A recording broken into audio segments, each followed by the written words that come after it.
Hello there. Today we'll be talking about the war that had and still has the most controversies surrounding it, the Vietnam War. The Vietnam War holds the record of having the highest amount of protesters at a single protest against the war ever recorded in history. The Vietnam War, as it is called, was not actually a war, but a conflict. The main reason why the Vietnam War is considered a conflict and not a war is because Congress is the only part of the government that can actually declare war. The president had only sent troops over to Vietnam to support the southern half of the country in the fight for freedom, human rights, and against the growing threat of communism.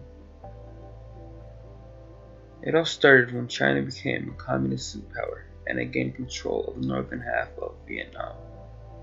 When a civil war broke out between North and South Vietnam, America was afraid that communism would end up spreading to South Vietnam. It was believed that this would create a domino effect, and that after Vietnam fell to communism, the surrounding countries would likely fall as well. Exactly like what happened when China became a communist country, and North Vietnam fell to the rule of communism. To avoid this, the president had sent troops into Vietnam to help support the South in the fight against communism. The war affected everyone differently, but it mainly affected males who were able-bodied and 18 years of age, and their loved ones. The war draft for Vietnam started on December 1st of 1969 via lottery to select who would be sent to war. The war drafts were devastating to families left at home, only able to worry for their boys who were barely even 18 years old. This lasted for a long time, barely over 4 years. On the date of January 27, 1973, the war draft ended and would never be the same again. The conscription was also known as compulsory military service and was mandatory for any able-bodied male between the ages of 18 and 40, but was reformed later on and modified so that all men at the age of 18 have to sign up for federal selective service on their birthday or within 30 days of their birthday. The boys weren't treated any better when they returned home, actually, being called disgusting and just outright terrible names. Many of the Vietnam veterans are still left in shambles from the war even today. They are either addicted to drugs or alcohol, are homeless, have mental illnesses left, are left with permanent injuries from the war, or even all of the above. Hello, good sir. It is great to have you today. And your name is? Ray Karaffa. All right. Today I have some questions to ask you because I heard you are a Vietnam veteran. Is that correct? Yes. All right. So I'll start off with the questions. Do you know what compulsory military conscription is?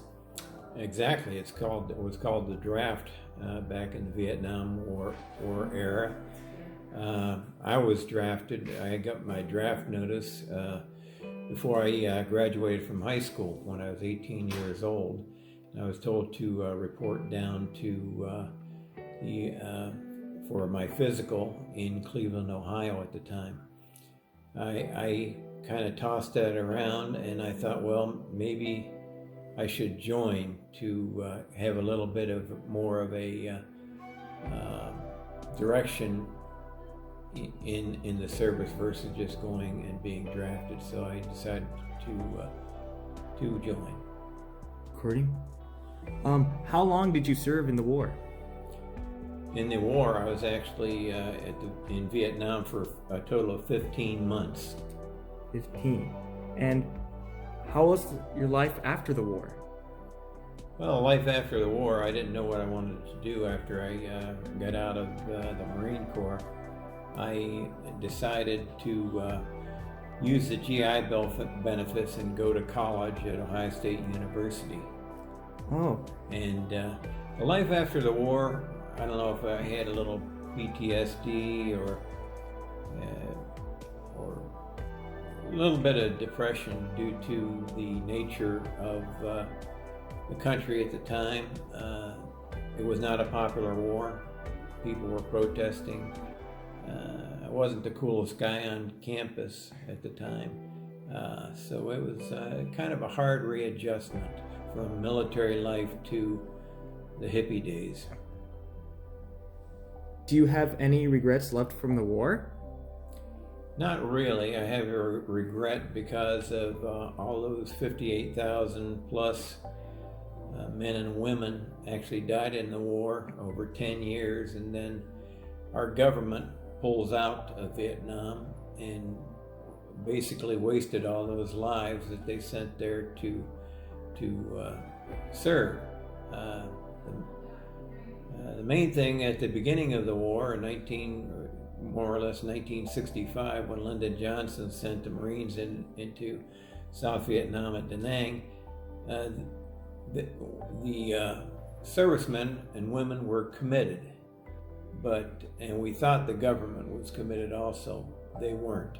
As it turned out, as the war dragged on and they felt more pressure from the left to get out of Vietnam, we found out that basically the government deserted us and weren't as committed as the people that were sent there that were fighting and dying.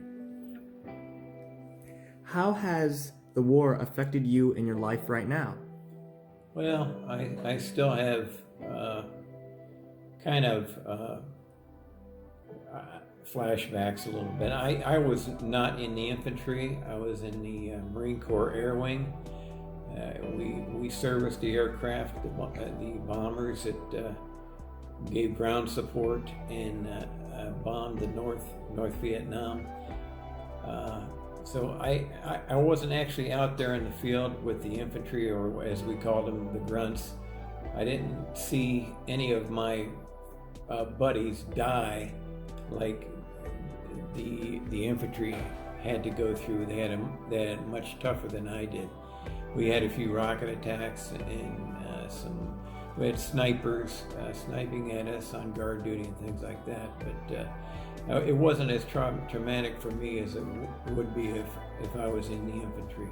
Those guys really deserve great applause from the American people for everything they did. Do you think that fight was worth it? If so, why do you think so? If not, why? Well, at the beginning, we thought it was worth it.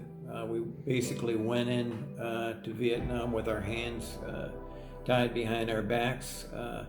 The enemy could attack us at will from the North Vietnam, but we could not attack their country other than the sporadic bombing that we did in North Vietnam.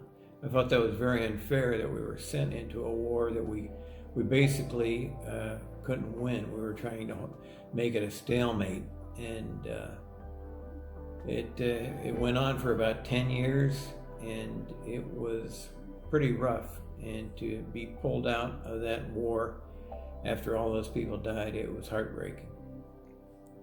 If you could change one outcome of the fight, what would it be? That's a good question. One outcome of the fight. I think if they would have had a major troop surge like we did in Iraq, that they might have,